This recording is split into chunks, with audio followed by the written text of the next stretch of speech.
Welcome back to Reading Bear. Today, we will take a look at some new malicious compliance stories.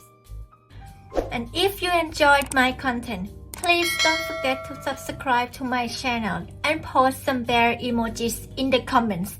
Let's go! First one is titled, Adventures in Condo HOAs. So, background info. I have just purchased my first piece of real estate, a condo of my very own. It is on the third floor of a fourth-floor building with a gorgeous lake view. Another important piece of info is that the previous owner apparently never cleaned. Like ever. They were the only owner since the condo was built in 2004 and it was absolutely disgusting when I moved in.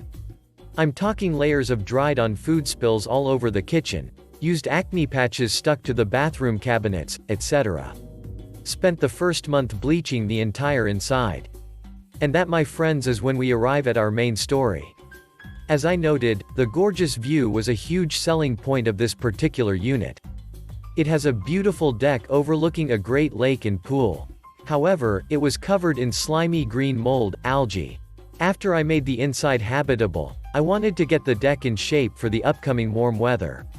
I checked the rules documents and it said nothing about washing your deck, so I presumed, like at my previous rental condo, that a courtesy heads up to those below you was the modus operandi. I head down to the first floor, introduce myself to the neighbor 2 floors below, and let her know I'd like to power wash my deck. She tells me to go ahead and do whatever I need to do, just let her know when I settle on an exact day, time. Great. Head upstairs to the second floor. Enter neighbor Kelly. Kelly is a renter of 15 years, and before I can even finish my request she just says, No, that's definitely not okay with me. I explain that my deck is growing things and her response is just, well, decks get dirty, that's just how it goes. She's simply aghast that I would ask this inconvenience of her. She'd have to move her furniture. Unless the office explicitly gives me permission, she is not on board. So come Monday morning, I head right to the office. Apparently Kelly is a known annoyance and the property manager and HOA board president are apologetic. Luckily the board is meeting tonight and they can draft a policy on deck washing. A week later, I get an email that Kelly has lobbied a member of the board and as a result, power washing of decks is not allowed. Apparently some neighbors dislike the sludge that drips down as a result. But good news. I can wash my deck the old-fashioned way with a scrub brush, garden hose, and soap. Cue malicious compliance. What would have taken 15 minutes of power washing turns into an entire day of scrubbing. I mix a homemade, eco-friendly deck wash that needs to be scrubbed on, left to sit for 15 minutes, and then rinsed off. Due to the level of grossness, it took many applications and disgusting green suds are flying everywhere.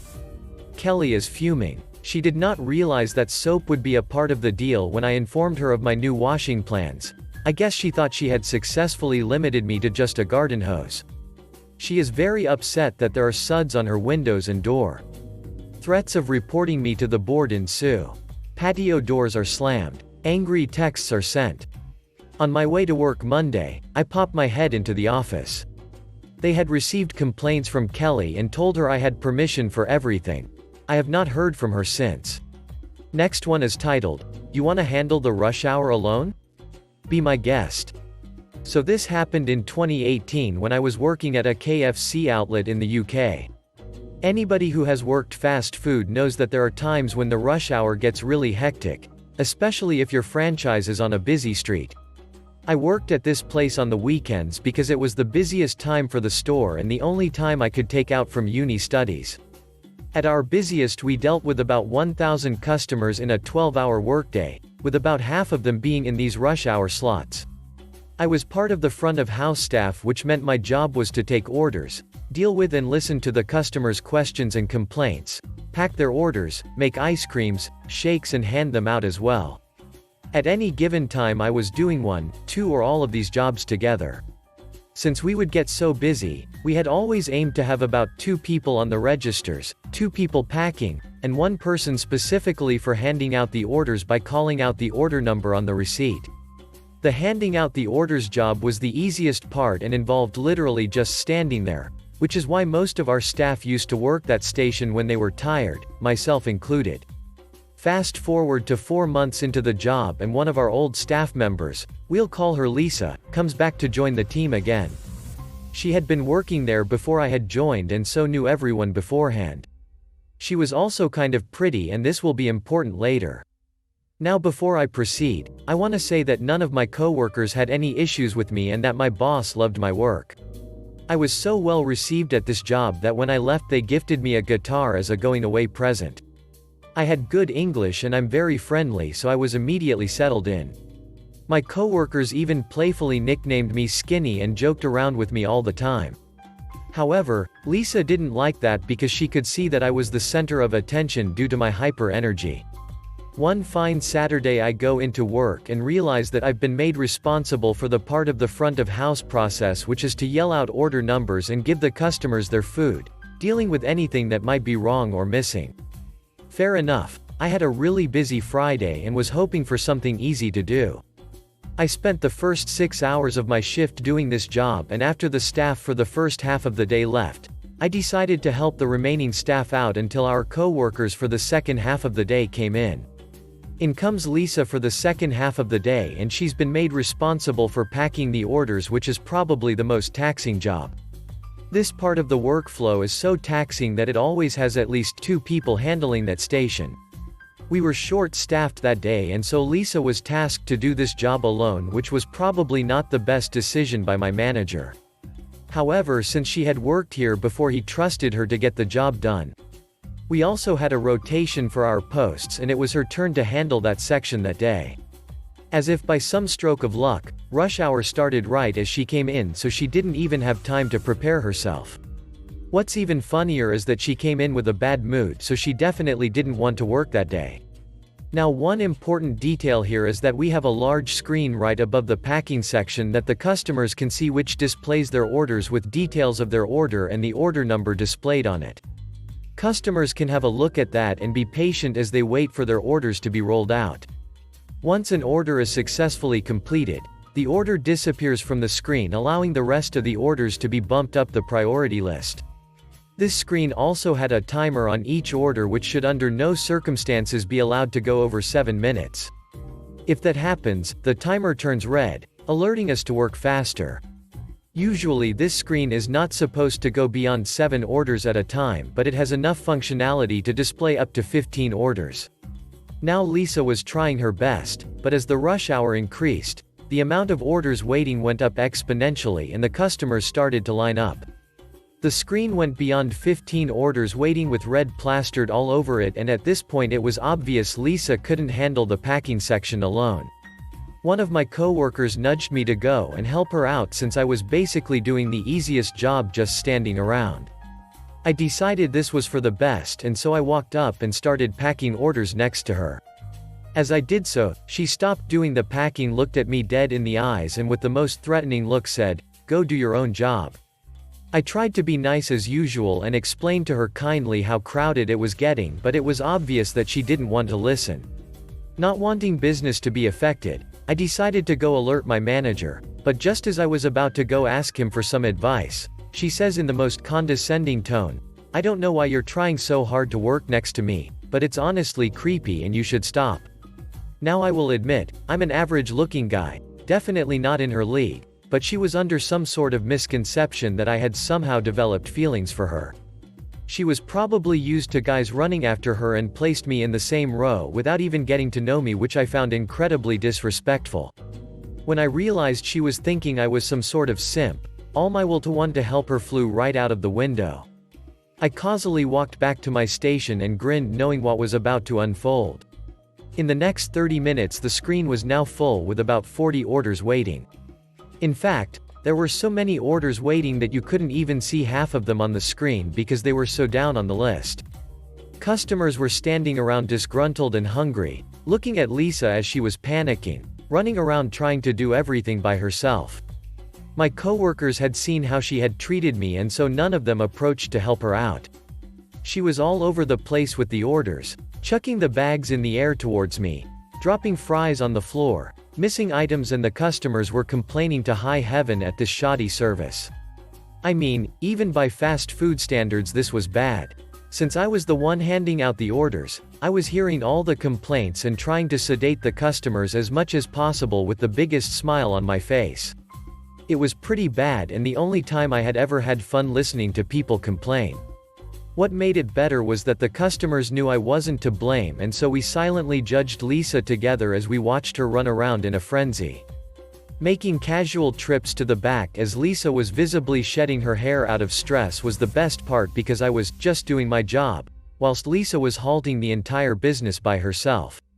Lisa just dropped some fries on the floor. We're gonna need a new batch. That burger that Lisa just sent out, she put it in the wrong customer's bag and they've just come back demanding a refund. A customer is complaining that the food is cold and wants a fresh burger. The thing is, the back of house staff were doing all of their work on time, so cold food and the like was not their problem. But because Lisa was messing up, they had to follow and remake the food, which meant wasting materials and also a bad mood as they had to work extra for no reason. That's when my assistant manager, whom I was really good friends with, ran out to the front befuddled and asked me in a concerned voice, "What's going on? Why aren't you helping her out?" I explained causally what Lisa had told me after I had tried really hard to help, loud enough so that the customers could hear, and you could tell by the look on my manager's face that this wasn't his first rodeo with Lisa. Dejectedly and quietly, he turned around and started helping Lisa to pack without saying another word to me. What made it even sweeter was that after about 5 minutes, another senior member of staff came to the front and chucked Lisa out of her station and towards the back of house staff because she was being such a hindrance. In about 10 minutes all orders were cleared and the dust had settled. I was then tasked with handling the packing because I was the fastest at doing that, whilst Lisa had to prep burgers in the back over the smoldering heat of the fryer, which probably melted all of her makeup off her pretty little face. Imagining all the crap she was getting from the manager and the embarrassment she had just faced in front of an entire crowd of people was probably the most satisfying feeling I ever had. Not because I was happy she was struggling, but because I got back at her for thinking I was below her just because she was a little bit better looking than I was. And the cherry on top was the fact that she had asked for this all by herself.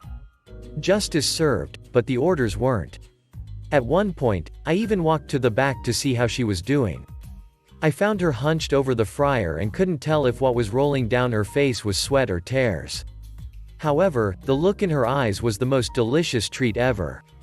Needless to say, Lisa never worked the packing section alone again and tried her best to get along with me after the fact. But I never helped her of my own volition unless she specifically asked me to. I didn't want her to feel creeped out after all. Next one is titled, "You Have No Idea How Cheap I Am."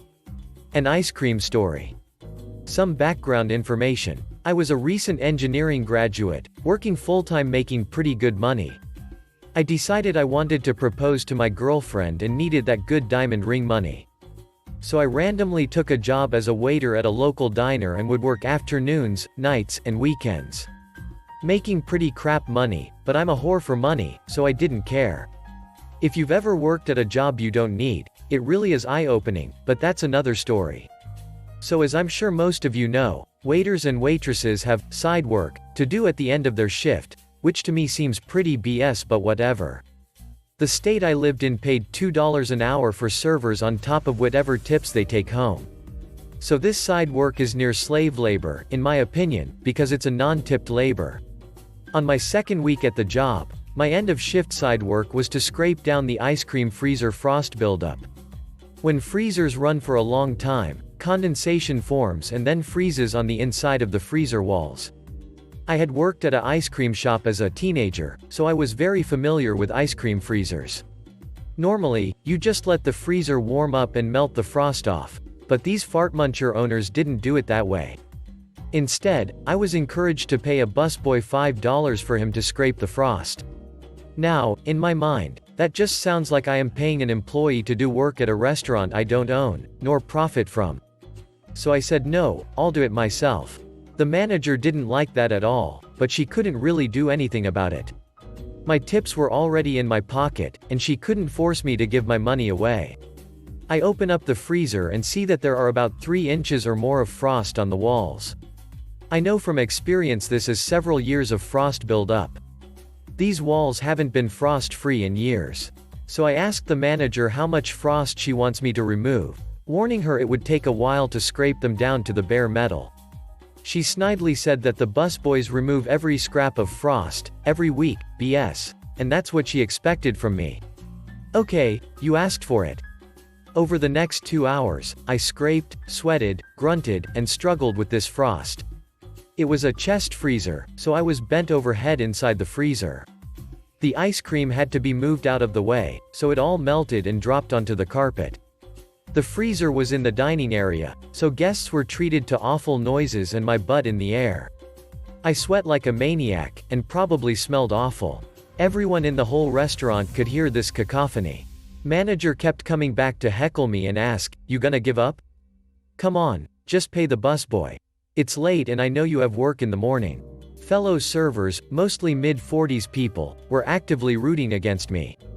My arms were wrecked for weeks after this. It was 1 in the morning, 24-hour diner, and I had been on my feet at 2 jobs for like 18 hours.